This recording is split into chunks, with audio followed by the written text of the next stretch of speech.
Assalamualaikum warahmatullahi wabarakatuh.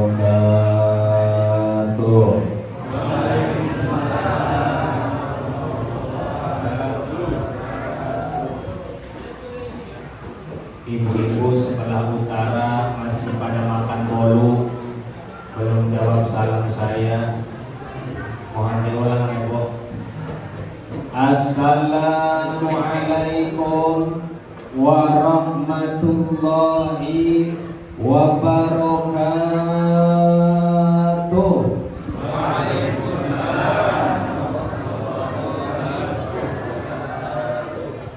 Alhamdulillahilladzi ja'alal Islam afdalan ni'am.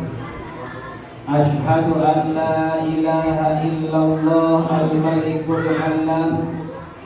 Ashhadu anna Muhammadan abduhu wa rasuluhu asdaqul anam.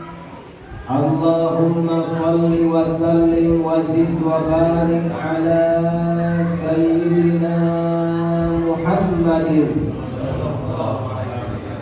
Nabiyal Isam wa ala ahli baitihil kiram salatan wa salaman ila yaumiz ziham. Qala ta'ala fi surat Luqman, a'udzu billahi minasyaitonir rajim.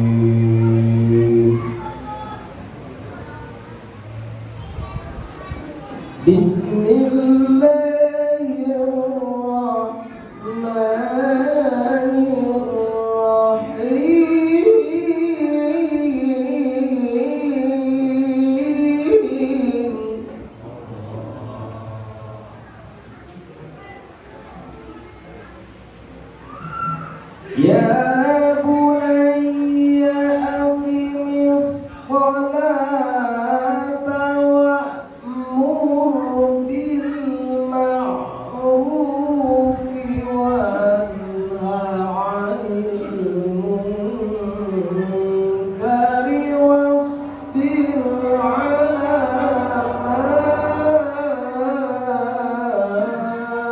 asabak. Inna dzalika min azmil umur.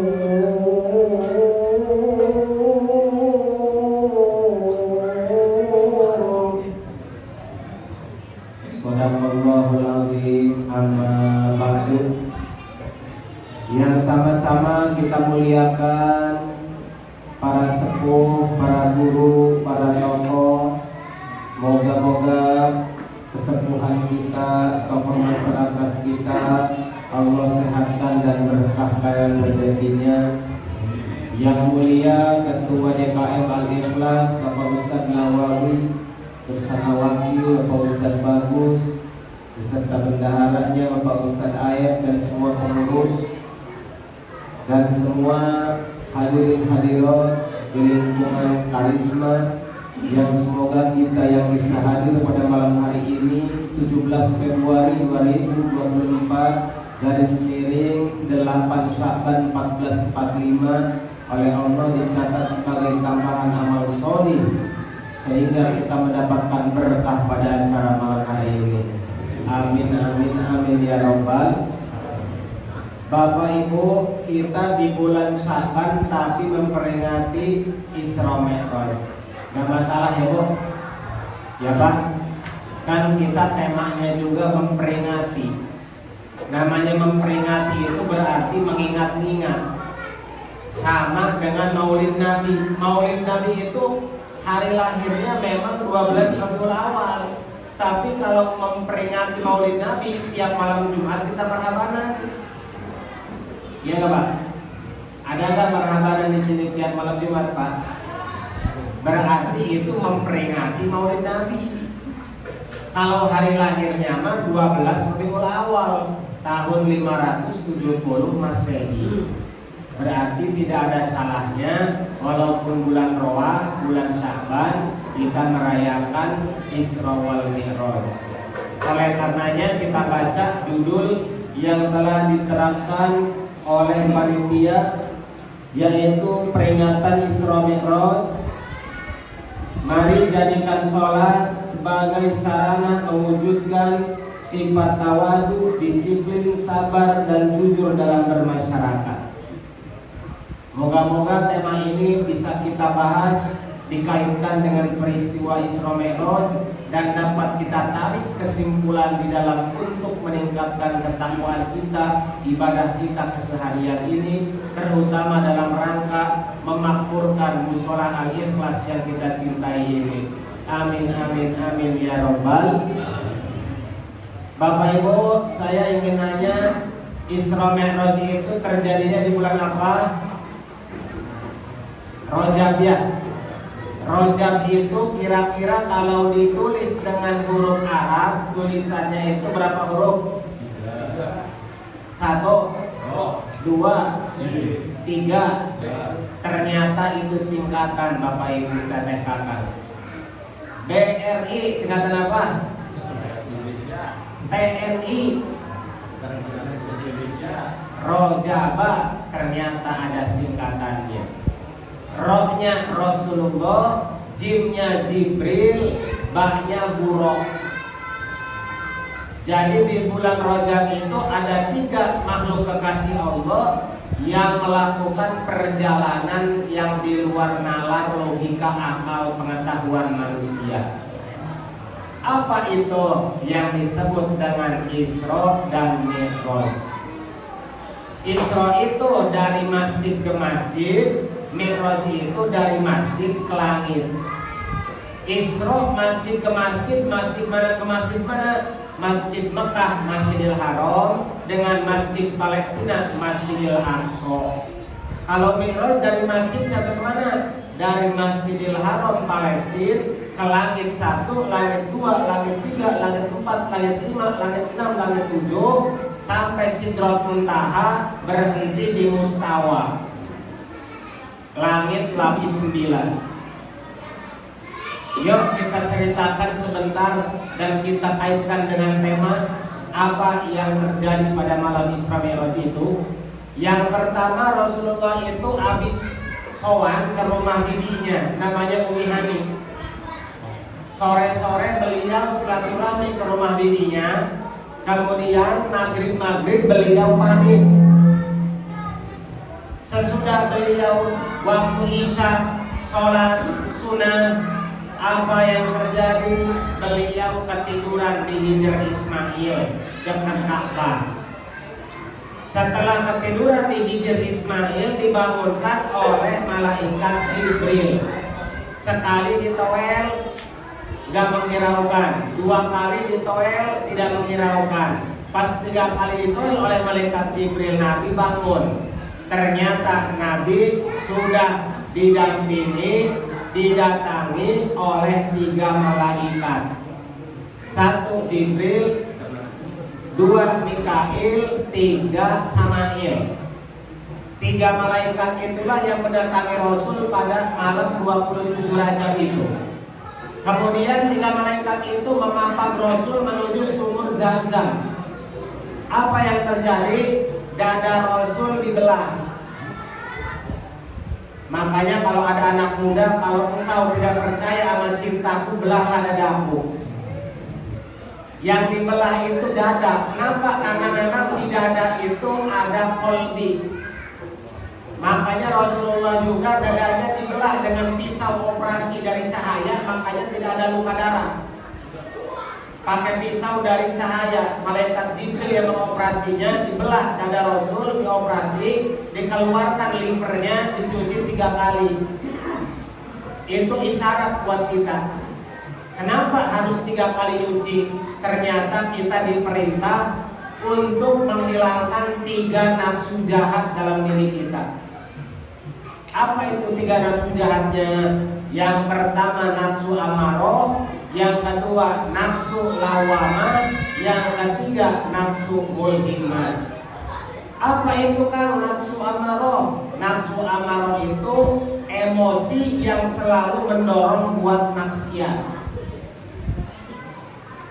Sombong, angkuh, korupsi, sikat, gasak, gesek, gosok, nikem, membunuh, menghina, mencaci, akhlaknya masih kayak setan, masih kayak hewan, itu nafsunya nafsu amarah.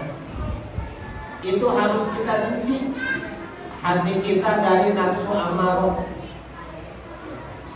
Yang kedua, nafsu jahat di dalam dada kita itu ada namanya nafsu lawamah. Nafsu lawamah itu nafsu yang banyak ngeluh, nafsu emosi yang banyak menyalahkan keadaan, sehingga dia itu hidup penuh dengan keputusasaan. Itu nafsu lawamah. Yang ketiga, ada juga nafsu yang jahat tapi agak mendingan, namanya nafsu mulhimah. Emosional seseorang ketika sudah merasakan kesejatian hidup ini.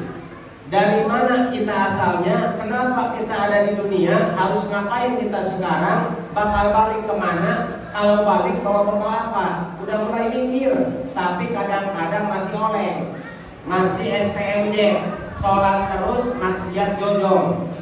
Itu namanya nafsu mulhimah. Jadi yang paling jahat itu amarah, agak mendingan nafsu lawamah. Sudah agak kenal siapa dia jati dirinya, namanya nafsu lawamah, nafsu mulhimah. Nah, di atas yang tiga itu ada juga nafsu yang baik lainnya. Jadi yang jahat tiga, yang baik tiga. Apa nafsu yang baik itu? Satu, nafsunya nafsu mutmainnah, lawan dari amarah. Kalau nafsu mutmainnah itu emosi seseorang yang sudah nyaman berbuat ketaatan. Mau dicaci, mau dipuji, ke masjid tetap jalan. Mau dicaci, mau dipuji, pengajian tetap rajin. Mau dicaci, mau dipuji, sholat duha tetap dia rutin.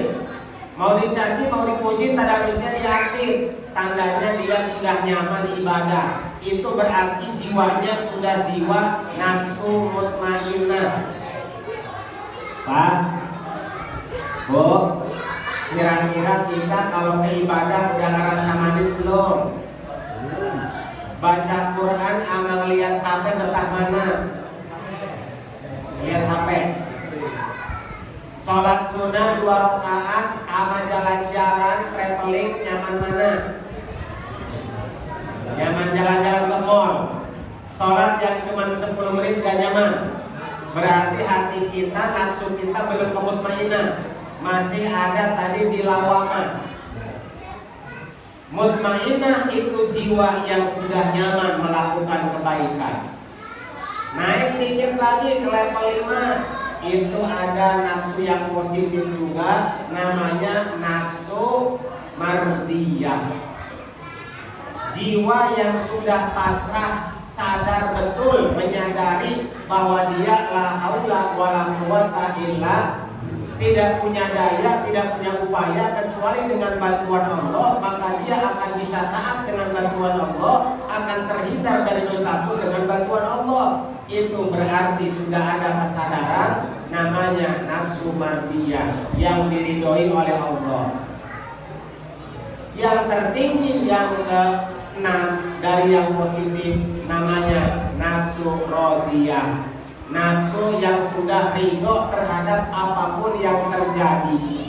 Mau kaya, mau miskin, mau istrinya nurut, mau istrinya cerewet, mau anaknya bandel, mau anaknya bengal, mau dia dapat nasib di atas maupun nasib di bawah, ekonominya lagi bujur maupun lagi nyungsep, tetap dia selalu adem, tenang, tentram bersama Allah Subhanahu, karena nafsu emosinya sudah jadi radiyah, yang sudah rela apapun yang menimpa pada dia. Itulah yang terbaik skenario dari Allah Subhanahu wa ta'ala.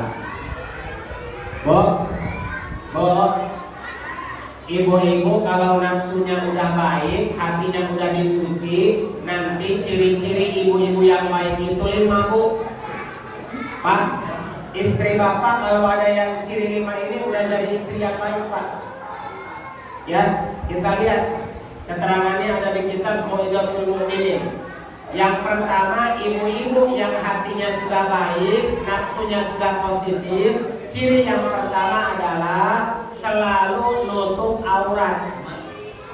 Gak berani auratnya kelihatan laki-laki yang bukan mahramnya. Kira-kira ibu-ibu karisma pakai jilbab semua nggak? Kalau lagi pengajian, kalau beres pengajiannya, unboxing lagi, bongkar lagi. Itu tandanya gak apa-apa kalau yang dilihatnya itu mahram. Ini mah yang bahayanya mah kelayang-keloyong jalan-jalan, idar-idar gak pakai jilbab. Itu menunjukkan akhlak atau emosi atau nafsu dari ibu tersebut belum nyampe kepada hal yang positif, sehingga dia masih berani memperlihatkan auratnya kepada laki-laki lain. Bu, maka aurat ibu bukan cuma rambut ya Bu, suara ibu juga aurat, wangi tubuh ibu juga aurat. Makanya kalau ada laki-laki yang bukan mahram itu ngobrol jangan sampai terlalu intim, cukup ala kadarnya Pak, karena suara ibu-ibu itu aurat. Ya Bu. Begitu pula lekuk tubuhnya dengan aromanya. Makanya dalam kitab Uqudul Jain, siapa ibu-ibu yang keluar rumah pakai wangi-wangian, maka dia dikutuk oleh malaikat sampai dia balik lagi ke rumahnya, sampai dia dimaafkan oleh suaminya. Berarti Bu, dandan ibu cuma buat suami, wangi ibu cuma buat suami, seno ibu cuma buat suami, bola-bola ibu cuma buat suami, buat si AA. Siap Bu? Melalui peringatan Isra Mi'raj dari Mushola Al-Ikhlas, siap ibu kalau setiap ketemu suami di rumah, ibu dandan siap? Senangin hati suami siap? Jangan ini mah Masya Allah, mau tidur sama suami bukan mau Casablanca, ini mah mau salep 88. Nah, jadi ciri yang pertama, ibu-ibu yang hatinya udah baik selalu nutup aurat. Ciri kedua, ibu-ibu yang hatinya udah baik, yang kedua tidak pernah membebani suami di luar kemampuan. Ya Bu, kalau penghasilan suaminya di bawah 5 juta, berarti ibu keinginannya yang kekuatan suami itu bisa mencapainya. Jangan ini Masya Allah suami penghasilan 1,5 mintanya Pajero. Iya Bu. Jangan sampai kita membebani suami di luar kemampuan. Suami kuatnya segitu ya segitu, ibu-ibu tinggal syukur terima apa adanya. Yang penting suami mau ke masjid, mau ke Rio, mau kerja bakti, baca Qurannya rutin, ke ibu memperhatikan nafkahnya, ke keluarganya akur. Insya Allah itu hati tenang tentrem. Amin ya Rabbal alamin.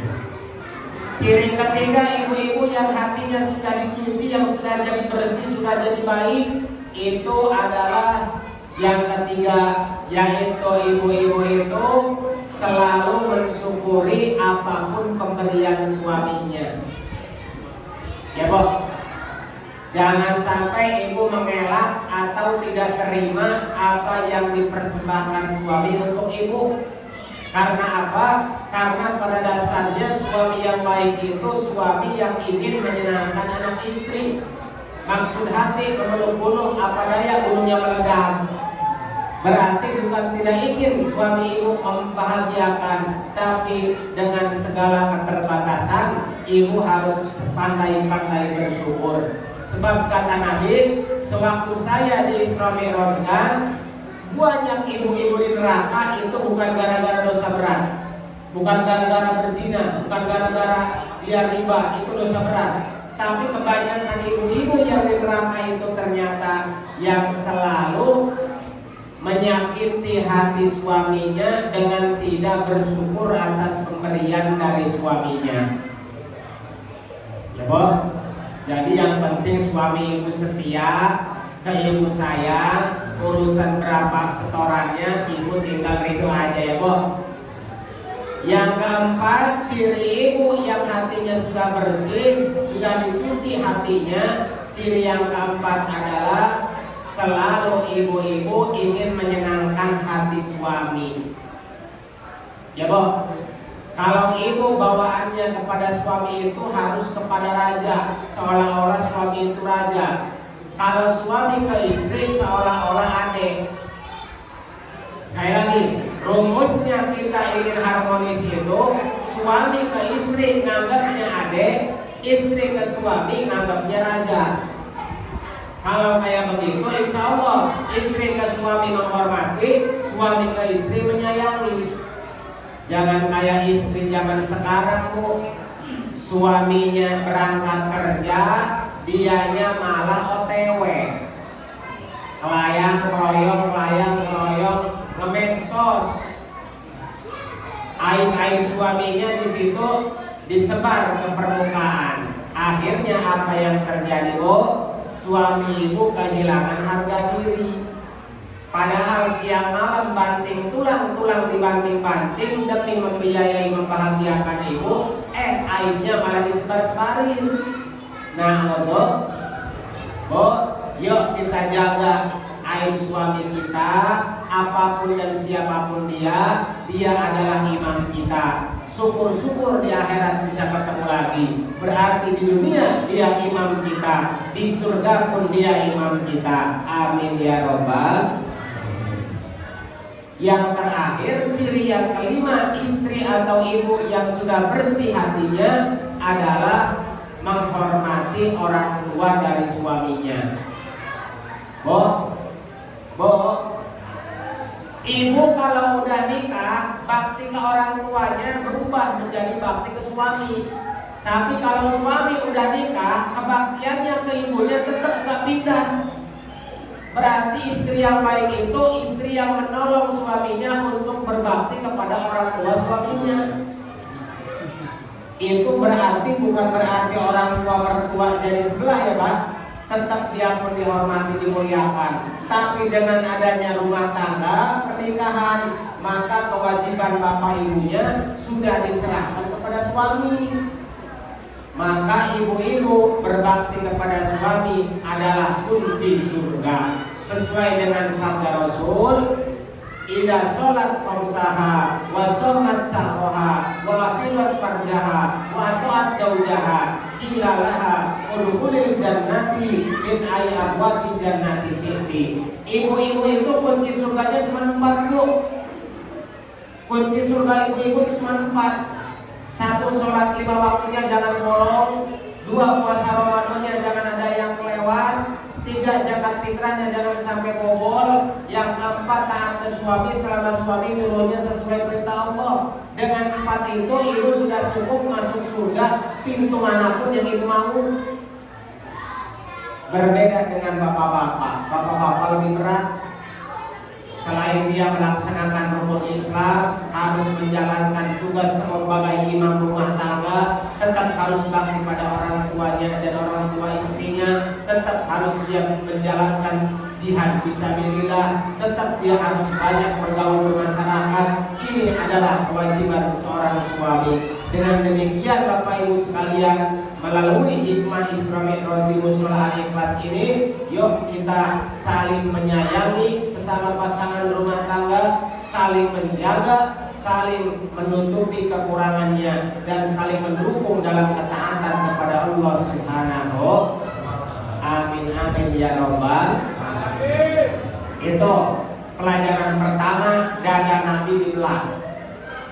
Berikutnya apa yang terjadi ketika Rasulullah sudah dibelah dadanya, sudah dikeluarkan penyakit hatinya, sudah dicuci 3 kali. Rasulullah berangkat menuju Palestina, melewati 4 pos. Yang pertama, beliau mampir di Madinah, sholat di situ 2 rakaat. Kemudian beliau mampir lagi ke Madian. lemburnya Nabi Syuaib, kampung mertuanya Nabi Isa, Nabi Musa. Lalu beliau transit lagi ke Turisina, gunung tempat Nabi Musa berdialog dengan Allah. Lalu beliau transit lagi ke Baitul Lahmi, tempat kelahiran Nabi Isa, anaknya Siti Maryam. Baru beliau ke Masjidil Aqsa. Apa yang terjadi Pak? Di Masjidil Aqsa ternyata sudah kumpul ribuan orang. Siapa itu? Nabi-nabi yang kembali Allah hidupkan. Jadi nabi-nabi yang kembali Allah hidupkan sholat bersama Nabi Muhammad di Masjidil Aqsa Palestina. Nabi Muhammad sebagai imam di situ. Kenapa? Karena sebagai penghormatan Nabi yang paling bungsu sekaligus Nabi yang paling dicintai oleh Allah Subhanahu. Pak, Nabi itu jumlahnya 124.000, difilter, disaring jadi Rasul, jumlahnya 313. Rasul dipilih lagi best of the bestnya menjadi 25 yang disebutkan di Al-Quran. Adam, Idris, Nuh, Soleh, Ibrahim, Lut, Ismail, Ishak, Yakub, Yusuf, Ayub, Syuaib, Musa, Dzulkifli, Daud, Sulaiman, Ilyas, Ilyasa, Yunus, Zakaria, Yahya, Isa, Muhammad. Yang 25 difilter lagi jadi 5 Ulul Azmi. Nabi Nuh, Nabi Ibrahim, Nabi Musa, Nabi Isa, Nabi Muhammad. Yang 5 itu difilter lagi menjadi 2, baginda Ibrahim dengan baginda Muhammad. Nabi Muhammad difilter lagi saringan terakhir, 2 kekasih Allah Ibrahim dan Muhammad. Dipilihlah best of the bestnya Kanjeng Nabi Muhammad Sallallahu Alaihi. Maka wajar Nabi Muhammad itu jadi imam sholat berjamaah di Masjidil Aqsa. Beres sholat berjamaah, Nabi Muhammad keluar sejenak mau berangkat lagi ke langit. Apa yang terjadi? Jibril menawarkan 3 minuman, 1 nampan dengan 3 minuman. Pertama air biasa, yang kedua arak, yang ketiga susu. Nabi milih susu. Ketika Nabi minum susu, beres minum, malaikat Jibril menyanjung, memberikan penghargaan kepada Nabi. Wahai Muhammad, pilihanmu sangat tepat. Kalau kau pilih air biasa, umatmu akan tenggelam dalam cinta dunia. Kalau kau pilih arak, walaupun arak waktu itu belum haram, maka semua umatmu akan menjadi pelaku maksiat. Tapi kau pilih susu. Susu adalah putih, suci, murni, bersih, sehat, bergizi, dan baik untuk kesehatan. Itu adalah ciri Islam. Bersih, putih, murni, dan membawa kemanfaatan. Pilihan wahai Muhammad, sudah bagus pilih susu. Habis minum susu, si buruk tadi dicangcang di halaman Masjidil Aqsa. Nabi Muhammad naik ke langit. Allah hamparkan anak tangga. Anak tangga pertama ke langit 1, terus sampai ke langit ke-7, ditemani oleh malaikat Jibril. Di langit 1 baginda ketemu dengan Nabi Adam, didoakan. Di langit kedua ketemu dengan Nabi Yahya Zakaria, didoakan. Di langit ketiga ketemu dengan Nabi Yusuf, didoakan lagi. Di langit keempat ketemu dengan Nabiullah Idris, didoakan lagi. Di langit kelima ketemu Nabiullah Harun, minta doanya, didoakan lagi. Di langit keenam ketemu dengan Nabiullah Musa, didoakan dan dapat doa lagi dari Nabi Musa. Di langit yang ke-7 ketemu dengan Nabi Ibrahim alaihi. Dari langit ke-7 masih naik lagi ke Sidratul Muntaha. Malaikat Jibril permisi ke Nabi, wahai Nabi, hanya sampai sini saya bisa antar Anda. Karena Nabi masih langit ke atas, Nabi sampai ke alam mustawa. Alam mustawa itu alam perbatasan semesta, sebelum arsinya Allah Subhanahu wa ta'ala. Dan Kanjeng Nabi bercakap-cakap, berdialog dengan Allah di atas langit yang ke-9 itu. Tapi beliau jangan sampai kita tekadkan bertemu dengan Allah, Allahnya ada di langit. Pak, kalau Nabi Musa ngobrol dengan Allah di bumi, di gunung Turisina di Mesir, berarti Allah di bumi. Kalau Nabi Isra Mi'raj berdialog dengan Allah, berarti naik langit 9, Allah di langit. Waktu Nabi Yunus, beliau dimakan oleh ikan paus, beliau berdialog dengan Allah dalam perut ikan, berarti Allah dalam perut ikan. Enggak demikian. Berarti Allah itu gak di langit, gak di bumi, gak di luar, gak di dalam, gak jauh, gak dekat, tanpa bentuk, tanpa warna, tanpa ukuran, tanpa arah, tanpa waktu, dan tanpa tempat. Siapa? Jadi kenapa Sinong Isra Mi'raj itu mau ngobrol dengan Allah harus naik ke langit segala? Jawabannya untuk membuktikan bahwa Nabi Muhammad itu derajatnya paling tinggi, sehingga naiknya ke langit yang paling tinggi. Nabi Ibrahim aja tadi cuma langit level 7, Nabi Muhammad langit level 9. Berarti itu cara Allah untuk memberitahukan kepada manusia bahwa Nabi Muhammad kemuliaannya melampaui nabi-nabi yang lainnya. Bukan berarti Allah di langit. Jelas? Jelas Pak? Apa hadiahnya? Hadiahnya adalah diberikan dua. Satu sholat, yang kedua bacaan Al-Quran ujung surat Baqarah. Amanar Rasulu bima unzila ilaihi min rabbih wal mu'minun. Kullun amana billahi wa malaikatihi wa kutubihi wa rusulihi. La nufarriqu baina ahadin min rusulihi wa qalu sami'na wa ata'na ghufranaka rabbana wa la yukallifullahu nafsan illa wus'aha laha ma kasabat wa 'alaiha. Rabbana la tu'akhidna in nasina aw akhtana. Rabbana wa la tahmil 'alaina isran kama hamaltahu 'ala alladziina min qablina. Rabbana wa la tuhammilna ma la taqata lana bih wa'fu 'anna waghfir lana warhamna anta maulana fansurna 'alal qawmil. Itu dua hadiah. Maka orang yang menjalankan sholat 5 waktu dengan membaca akhir surat Al-Baqarah setelah melaksanakan dua hadiah Isra Mi'raj. Ketika Rasulullah mau pulang lagi ke bumi bertemu dengan Nabi Musa di langit yang ke-6, wahai Rasul, cukup apa yang Allah anugerahkan padamu. Kata baginda Rasulullah, Allah membebani saya, menyuruh saya sholat 50 kali. Yang benar wahai cucu, kata Nabi Musa ke Nabi Muhammad. Iya bah, benar 50 kali. Sekarang kita hitung Pak, satu hari semalam berapa jam? 24 dibagi 50, berarti setiap 1,5 jam ada sholat wajib. Bayangkan sama Bapak, kalau itu 50 waktu jadi diterapkan, berarti tiap 1 jam ada sholat wajib. Kapan kita ngantornya? Kapan kita ke sawahnya? Kapan kita ke kebunnya? Kapan kita ke tokonya? Kapan kita ke pasarnya? Untung ada nasihat Nabi Musa menyarankan agar sholat itu cukup 1.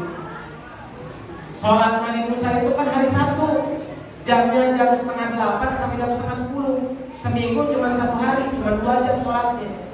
Nabi Muhammad diperintah sholat 50 kali sehari semalam. Wahai Muhammad, cukup, minta ke Allah jangan segitu. Nabi pulang paling 10 kali, dapat kortingan jadi 5 waktu. Kenapa 5 waktu Pak? Karena kata Allah di surat Al-An'am, man ja'a bil hasanati falahu asyru amsalihha. Untuk umat Nabi Muhammad, setiap kebaikan dikalikan 10. Berarti kalau sholatnya 5 kali kali 10, 50. Walaupun sholatnya 5 kali, tetap nilainya 50. Para panitia di sini yang sedekah kue 1 piring kali 10. Jadi pahalanya oleh malaikat mencatat langsung kali 10. Tapi kalau maksiat, kalau dosa, 1 keburukan dicatat tetap 1. Tapi kalau 1 kebaikan dikali 10. Berarti Allah baik gak Pak? Allah mulia gak Pak?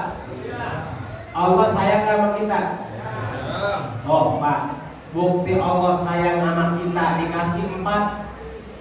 Diutus Nabi Muhammad, dikasih akal, diturunkan Quran, amalnya dikali 10. Itu bukti cinta Allah kepada kita. Yang paling gede adalah taubatnya ditunggu sampai sekarang. Zaman dulu kalau berbuat maksiat gak perlu nunggu setahun, seminggu digibas dihabisin. Tapi umat Nabi Muhammad ditunggu insafnya sampai sekarang. itu juga kebaikan dari Allah Subhanahu. Maka kita harus banyak syukur jadi umat Kanjeng Nabi Muhammad Sallallahu Alaihi Wasallam. Masih siap? Masih? Sekarang kita lihat judulnya. Kita akan belajar dari tema ini. Yang pertama, dengan Isra Mi'raj kita wujudkan tawadu. Tawadu itu rendah hati, bukan tahu warna duit. Tawadu warna duit. Tawadu itu rendah hati. Kepada siapa kita rendah hati? Kepada semua orang-orang, baik itu muslim terutama maupun non-muslim. Karena pada hakikatnya manusia itu dimuliakan oleh Allah. Walaqad karramna bani Adama. Kata Allah, sesungguhnya telah kami istimewakan, kami muliakan keturunan Nabi Adam. Kita ini Bapak Ibu sudah menjadi pemenang. Ya Pak. Mana bukti kita ini pemenang? Lihat suratnya di surat At-Tariq. Khuliqal insanu min ma'in dafiq yakhruju min bayni sulbi wa tara'ibi innahu ala raj'ihi laqadir. Manusia itu dibikin dari air yang muncrat. Pak, adonan kita itu air yang muncrat. Tahu air yang muncrat? Pak, kira-kira kalau ada telur itu calang, masih bisa nggak dijual? Udah nggak. Kalau telur itu pecah, masih bisa nggak dijual? Setengah harga ya? Kalau telurnya utuh dijual laku nggak? Itu adonan ayam, cikal bakal ayam, laku dijual. Coba kalau adonan manusia, sperma diliterin, bawa ke pasar, ada yang beli nggak? Makanya manusia itu dari adonan yang hina. Ya Pak. Dibuat dari tanah, makan di atas tanah, berkeliaran di dalam tanah, di atas tanah, mati masuk lagi ke dalam tanah. Kira-kira yang bikin kita sombong apa Pak? Harta, jabatan, tahta, pangkat semuanya titipan kok. Kita ini cuma makhluk yang keluar dari tempat najis, bawa-bawa najis, giliran mati jadi najis lagi. Berarti mulianya kita di mana? Iman, takwa dan amal soleh. Betul. Maka kita harus tawadu, karena yang waktu Isra Mi'raj Rasul ajarkan sifat tawadu itu ketika Kanjeng Rasul naik ke langit tadi, minta doa kepada bapak-bapak nabi-nabi terdahulunya. Itu tawadu. Enggak mentang-mentang nabi-nabi yang terbaik, enggak sowan ke yang tua. Nabi sebagai nabi yang paling tinggi derajatnya sowan kepada nabi sebelumnya. Berarti itu menunjukkan tawadu, rendah hati, enggak merasa diri kita ini lebih tinggi dari yang lain. Pak, ada cerita di kitab Tanbihul Muqtarin. Satu kali waktu Imam Junaidi Al-Baghdadi berjalan dengan santrinya menuju tempat pengajian. Apa yang terjadi? Imam Junaidi dan santrinya itu dihadang oleh anjing yang sedang menjulur-julurkan lidahnya, kehausan. Apa yang terjadi? Si anjing yang kehausan itu ngejar-ngejar Imam Junaidi. Akhirnya Imam Junaidi itu bajunya mau dijilat. Karena nggak mau bajunya kena najis, itu Imam Junaidi nendang si anjing tadi. Apa yang terjadi Pak? Karena Imam Junaidi itu wali Allah, maka Allah menegur Imam Junaidi. Caranya gimana? Anjing tadi dibikin bisa ngomong bahasa manusia. Gimana ngomongnya anjing itu? Wahai Junaid, engkau itu disayangi Allah, tapi kenapa engkau masih menganggap ada makhluk yang hina seperti aku? Sesungguhnya walaupun aku ini hina, tapi engkau tidak boleh merasa lebih mulia dari aku. Karena semua makhluk Allah aslinya sama. Diciptakan oleh Allah jadi ada, dihilangkan oleh Allah jadi hilang. Berarti semua makhluk itu asal mulanya adalah sifat-sifat jaiz bagi Allah, diadakan maupun ditiadakan, makhluk itu sama saja. Berarti kemuliaannya itu pun dari Allah. Kenapa engkau merasa mulia, wahai Imam Junaid?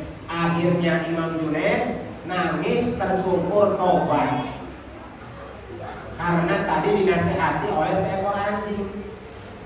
Berarti walaupun anjing itu najis secara fikih, tapi kalau secara harga diri, secara martabat, anjing pun makhluk Allah, tidak boleh kita rendahkan. Itu kisah pertama. Kisah kedua, Pak, Nabiullah Daud. Nabi Daud itu lagi baca kitab sucinya, kitab Zabur. Apa yang terjadi? Ketika Nabi Daud lagi baca kitab Zabur, ngampar karpet, itu di depan karpetnya karena ngampar di atas tanah, ada cacing utak-utakan keluar dari tanah. Kemudian itu cacing merayap di depan Nabi Daud, masuk lagi ke dalam tanah. Nabi Daud karena jijik akhirnya dia menggigil. Kenapa itu cacing bisa nongol di sini? Apa yang terjadi? Cacing tadi nongol lagi. Dibikin oleh Allah bisa ngomong bahasa manusia. Apa yang terjadi?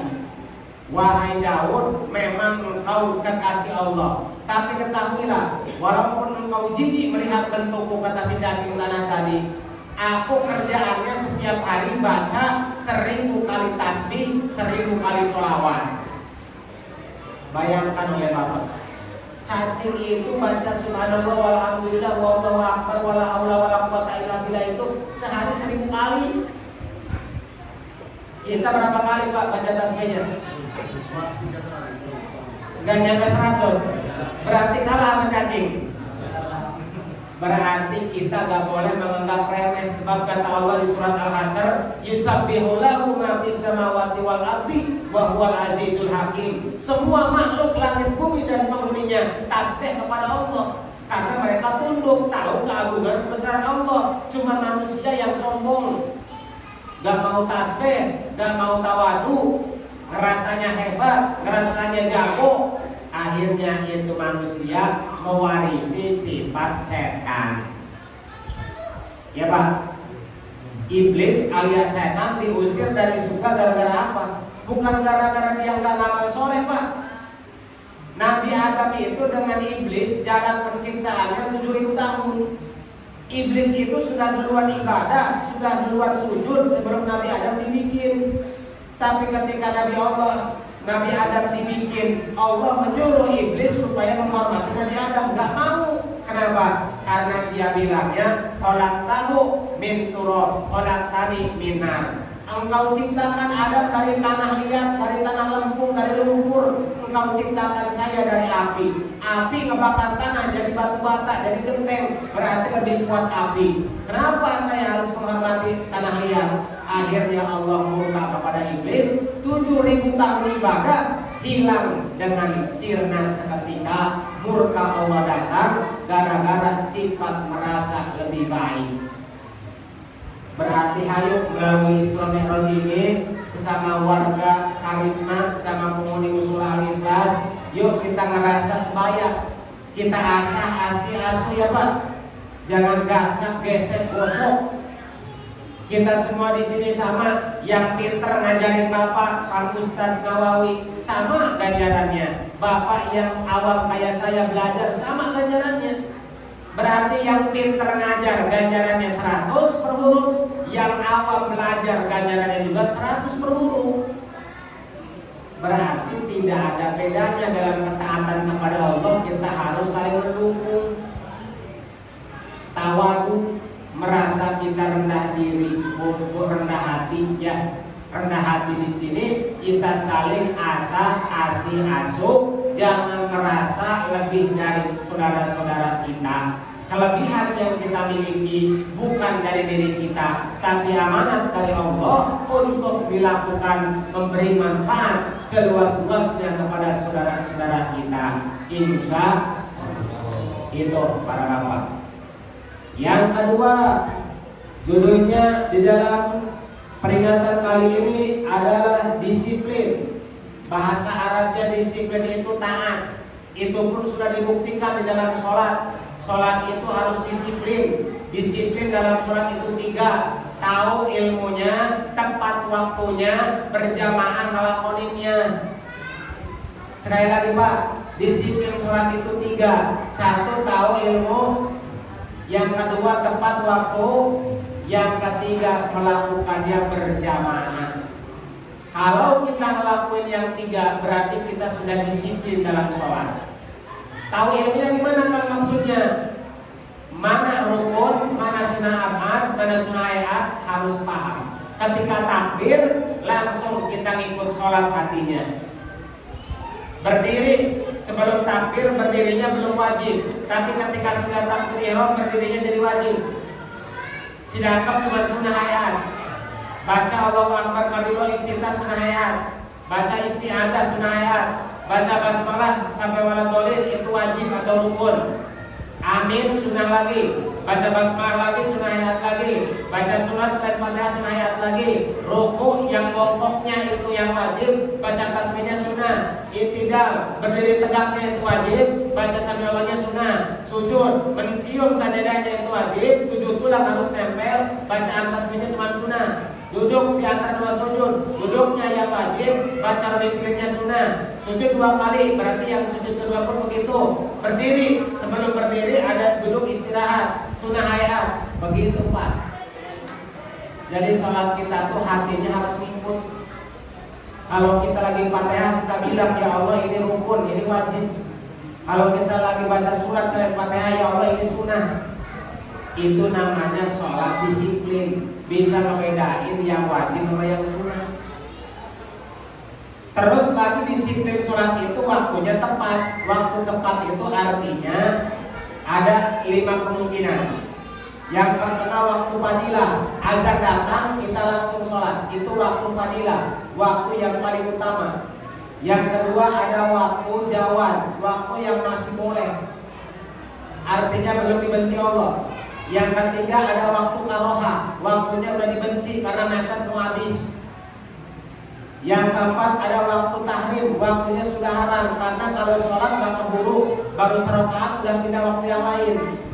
Yang kelima ada waktunya waktu tahrim ma'al karoha, sudah mah waktunya sudah mepet, dibenci lagi oleh Allah. Berarti sholat itu setelah telatnya 15 menit Pak dari azan.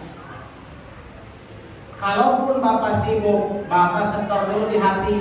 Misalkan Bapak sholat asar masih di proyek, masih banyak klien yang harus dilayani. Azan datang, bilang di hati, maaf ya Allah, saya pengennya mau sholat sekarang, tapi klien saya ini banyak banget, pelanggan saya lagi rame, tapi saya janji sholat di dalam waktu, gak bakal keluar dari waktu. Itu namanya azam khos. Kalau Bapak setoran begitu ke Allah, walaupun Bapak telat, gak dosa. Tapi kalau Bapak hatinya nggak setor, ya dosa gara-gara sholatnya telat, ya dosa gara-gara hatinya lalai. Maka caranya sholat telat itu setor dulu ke Allah. Kalaupun telat, insya Allah tidak dijadikan siksa. Itu disiplin waktu. Yang ketiga disiplin di dalam sholat itu berjamaah. Pak, boleh saya cerita? Dulu ada ulama namanya Syekh Al-Kabari. Syekh Al-Kabari itu punya amalan sudah 15 tahun sholat berjamaah full di masjid 5 waktu. Apa yang terjadi? Suatu hari ada keluarganya yang dari kampung. Gara-gara sibuk menjamu itu tamu, beliau kelewat sholat berjamaah isya. Apa yang terjadi? Waduh, saya telat berjamaah isya ini. Ketika ke masjid, lampu masjid sudah dimatikan. Nyari ke RT sebelah sudah sepi. Nyari ke RT sebelah sudah digembok pintu gerbangnya pun. Akhirnya Imam Al-Kabari tadi sedih. Saya sudah bisa jaga sholat lini waktu berjamaah ini, tapi kali ini saya telat. Apa yang beliau lakukan untuk menebus kesalahannya itu? Beliau percaya kepada hadis Nabi, sholatul jamaah tubdilu sholatil fati bi isrina wa sab'ina darajatan. Sholat yang berjamaah 27 kali lebih tinggi daripada sholat sendirian. Akhirnya Syekh Al-Kabari tadi sholat isanya dikali 27 kali kerjain. Bayangin Bapak, sholat isanya dibikin 27 balikan kali 4 rakaat. Apa yang terjadi? Karena beliau lelah sholat isya yang biasanya 4 rakaat dikali 27 kali, beliau ketiduran di atas sajadah. Saking capeknya ketiduran, ternyata dalam tidur itu beliau diberi mimpi oleh Allah. Dalam mimpi itu beliau balap kuda di satu lapangan arena balap kuda. Kuda yang lain warnanya putih semua, kuda beliau warnanya coklat. Ketika dipecut oleh wasit petarung kuda itu, apa yang terjadi? Yang lain kudanya yang putih-putih udah ke garis finish, dia masih seperempat menuju garis finish. Apa yang terjadi para bapak? Kata si panitia lomba kuda itu, wahai bapak, ketahuilah sholat yang lain warna putih karena sholatnya berjamaah. Sholat bapak kudanya warna coklat karena sholatnya sendirian.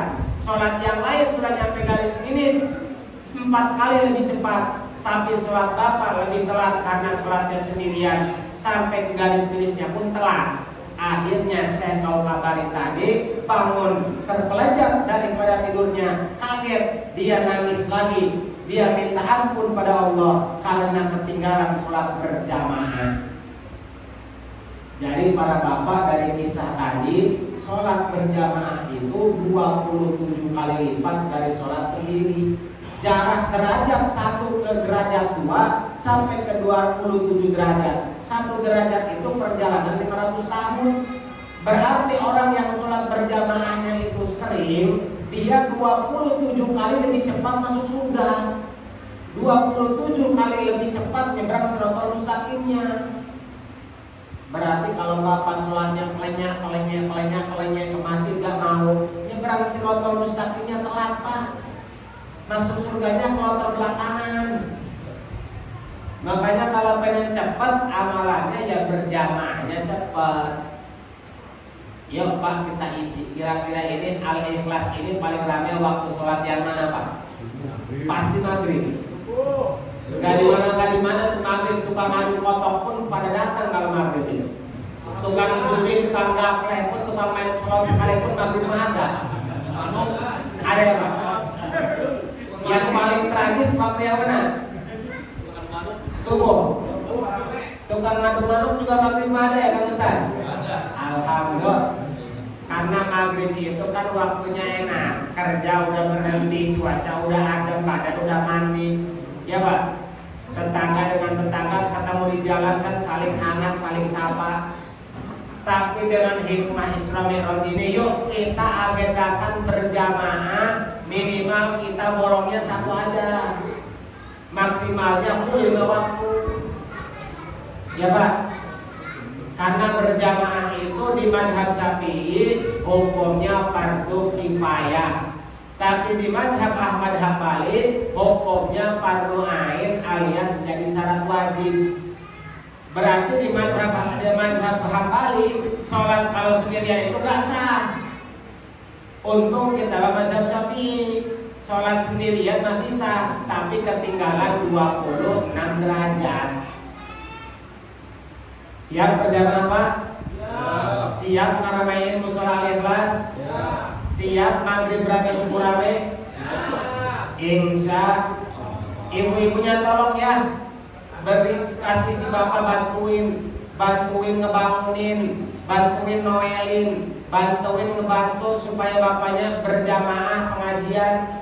Jangan ini mah masya Allah, ibu-ibu di sono suaminya datang Jumat pagi ngasih duit 5 juta. Dia bilang, "Mak, jangan bangunin saya ya, biarin aja sholat Jumat 14 juga." Nurut aja. Berhubung udah dikasih setoran. Jangan begitu ya Bu. Jangan sampai gara-gara dikasih duit gede suami nggak sholat pun ibu tenang-tenang aja. Bantu suami ya Bu, supaya suami ibu ingatin ke masjid. Bila perlu begini Bu, Pak, kalau memang bapak nggak mau ke Kalau waktu bapak nggak ke masjid terus, mama beliin mukena biar sholatnya di rumah sama mama. Siap begitu, Bu? Bapak-bapak itu harusnya di masjid, ya Pak. Itu namanya disiplin sholat. Yang berikutnya sabar. Di dalam peristiwa Isra Mi'raj ini yang mana yang sabarnya? Yaitu ketika Rasulullah Shallallahu Alaihi Wasallam ini sabar karena berbarengan dengan Isra Mi'raj beliau ditinggalkan oleh dua orang yang dicintainya. Jadi Isra Mi'raj itu terjadi untuk menghibur Kanjeng Nabi karena di tahun Isra Mi'raj itu dua orang yang dicintainya meninggal dunia. Satu mamangnya Abu Thalib, yang kedua istrinya Khadijah. Berarti itu Isra Mi'raj adalah bukti kesabaran Nabi sehingga Nabi diberikan hiburan oleh Allah melihat fenomena alam semesta, jalan-jalan ke 7 lapis langit, ketemu dengan para nabi terdahulu dan juga ketemu dengan fenomena-fenomena surga. Alhamdulillah. Yang terakhir yaitu jujur. Di mana peristiwa Isra Mi'raj itu yang jujurnya? Ketika Kanjeng Rasul pulang ke bumi, beliau bercerita pagi harinya bahwa malam tadi beliau berangkat dari Mekah ke Palestina, dari Palestina sampai ke langit, diberikan amanat sholat 5 waktu. Walaupun banyak umat yang tidak percaya, tapi Nabi tetap jujur menyampaikan amanat dari Allah bahwa sholat ini memang kewajiban buat umat muslim. Pada waktu itu orang-orang yang jadi murtad tidak percaya kepada Nabi pun banyak. Tetapi karena Rasulullah ini ditugaskan oleh Allah untuk selalu jujur, maka beliau tidak merekayasa peristiwa Isra Mi'raj tersebut. Beliau tetap sampaikan apa adanya, walaupun banyak orang yang mengingkarinya.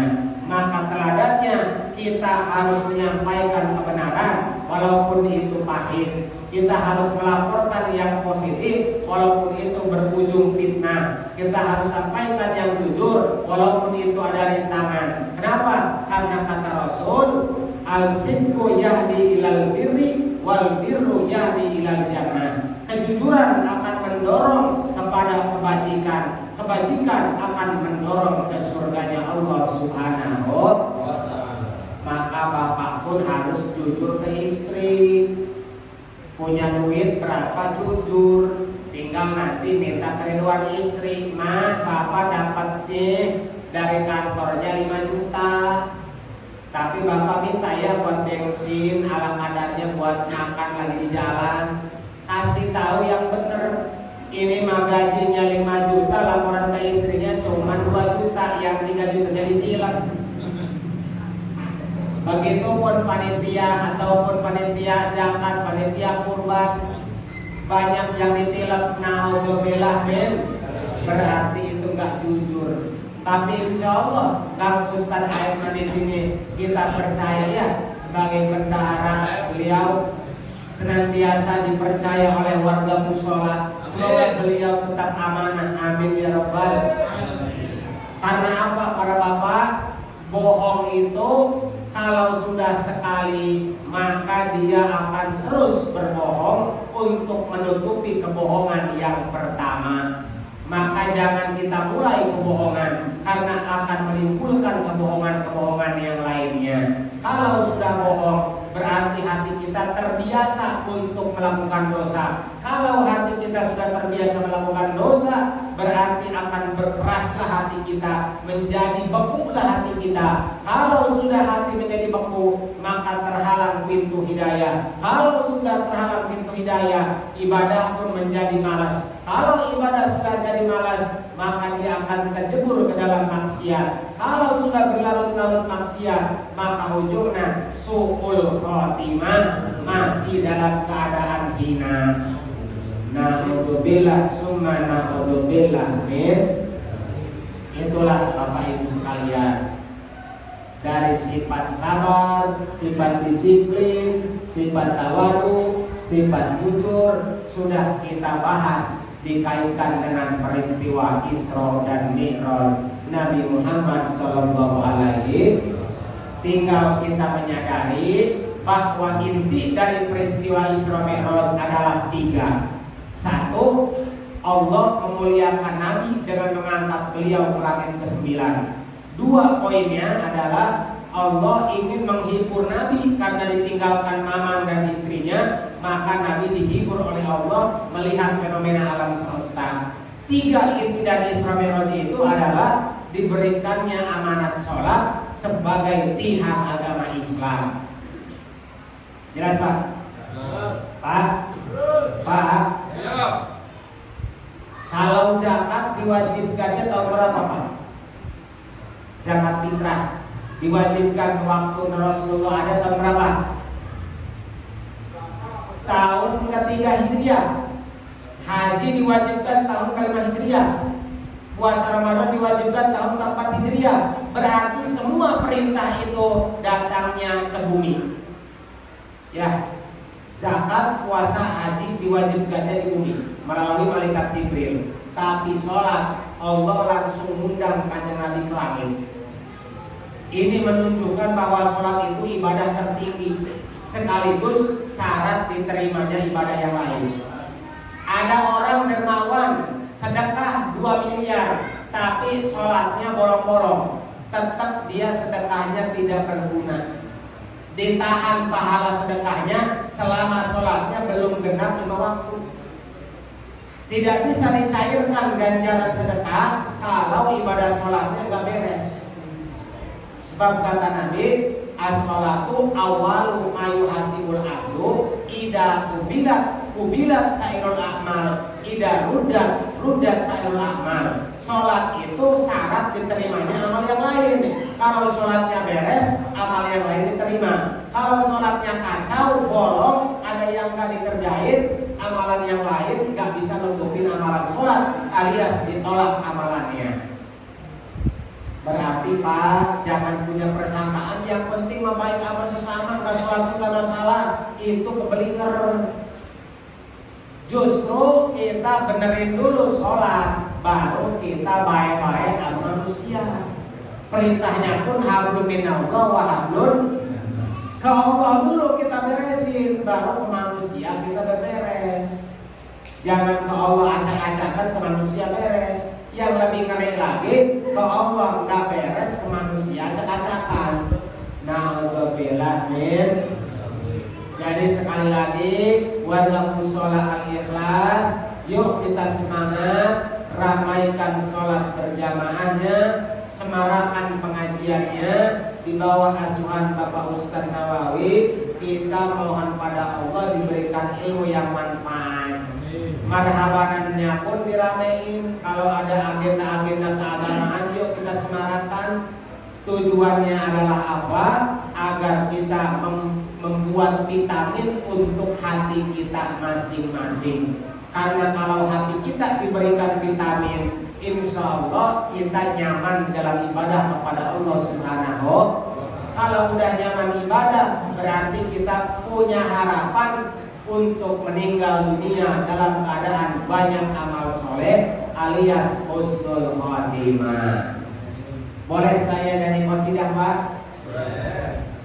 Sudah berapa usia kita yang sisa hidup di saat ini? Janganlah kau merasa muda, kau sia-sia sisa umurmu, ada batasnya.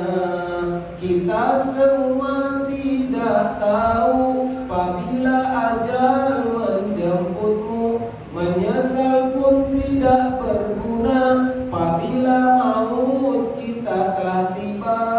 Betapa rugi tak bertaubat pada Allah pemberi nikmat. Gunakanlah kesempatan sisa umurmu sekarang. Janganlah kau buang waktu, ingatlah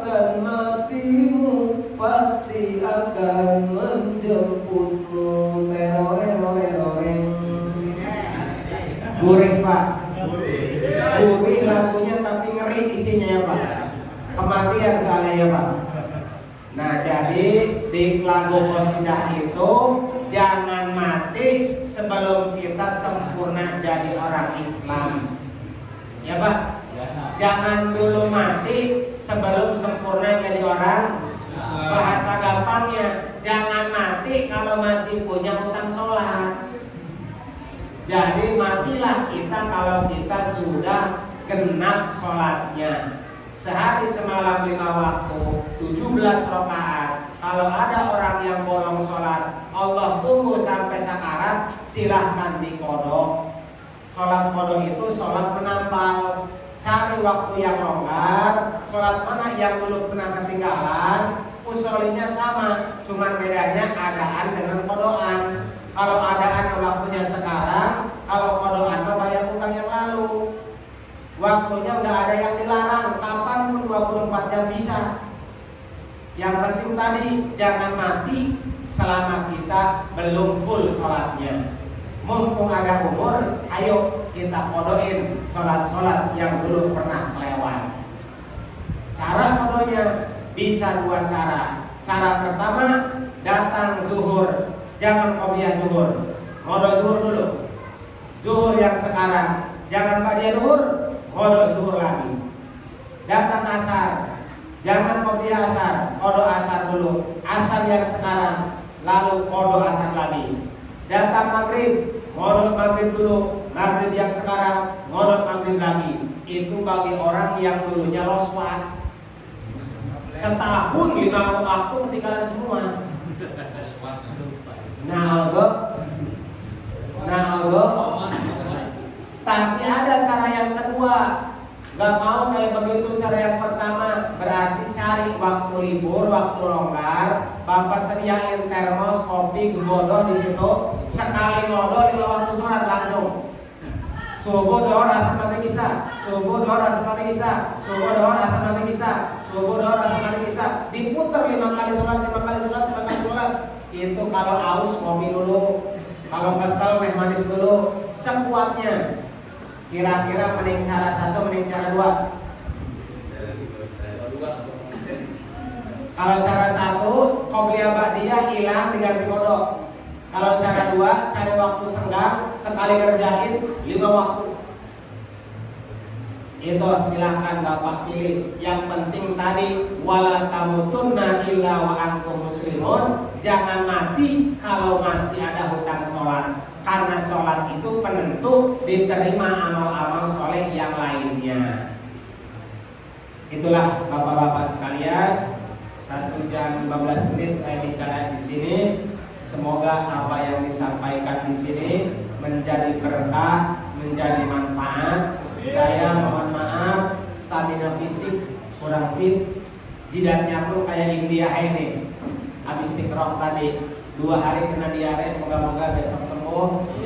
Kepada panitia saya ucapkan terima kasih yang seluas-luasnya atas kepercayaan kepada saya untuk silaturahmi dan masih pengajian di sini. Kepada warga Mushola Al-Ikhlas semuanya, saya ucapkan terima kasih yang seluas-luasnya atas segala penyediaan dan juga penyambutan, dan mohon maaf yang seluas-luasnya atas kehilapan dan kekeliruan. Agar kita dapat barokah, kita tutup dengan sholawatan ya Pak. Siap Ibu? Siap. Allahumma salli wa sallim wa barik alaihi Maulaya sholli wa sallim daiman abadan ala habibika khairi khalqi kullihim ya Rabbi bil Mustafa wal maqasidana wa bil lana ma madaya wasi'al karami Muhammadun sayyidul kaunaini wa thaqalaini wal fariqaini min urbin wa min ajami ya Rabbi bil Mustafa balil maqasidana wa fir lana ma madaya wasi'al karami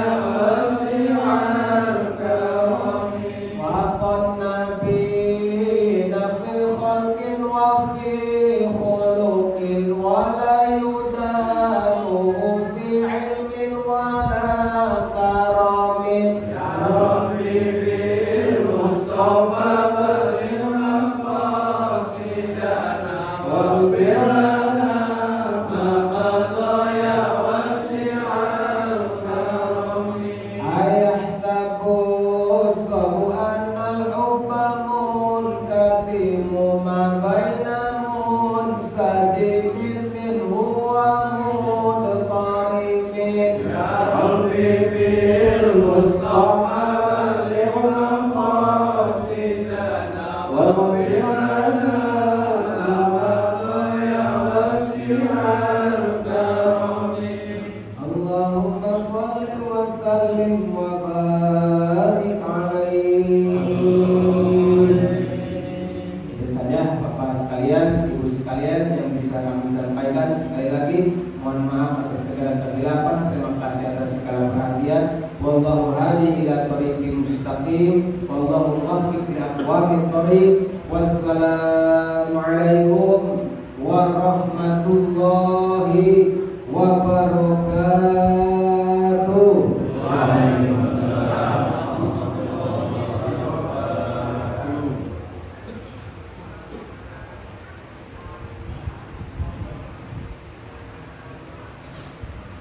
Syukran katsiran jazakumullahu khairan. Terima kasih kepada Ustaz John yang telah menyampaikan tausiahnya. Mudah-mudahan apa yang beliau sampaikan dapat bermanfaat untuk kita semua dan kita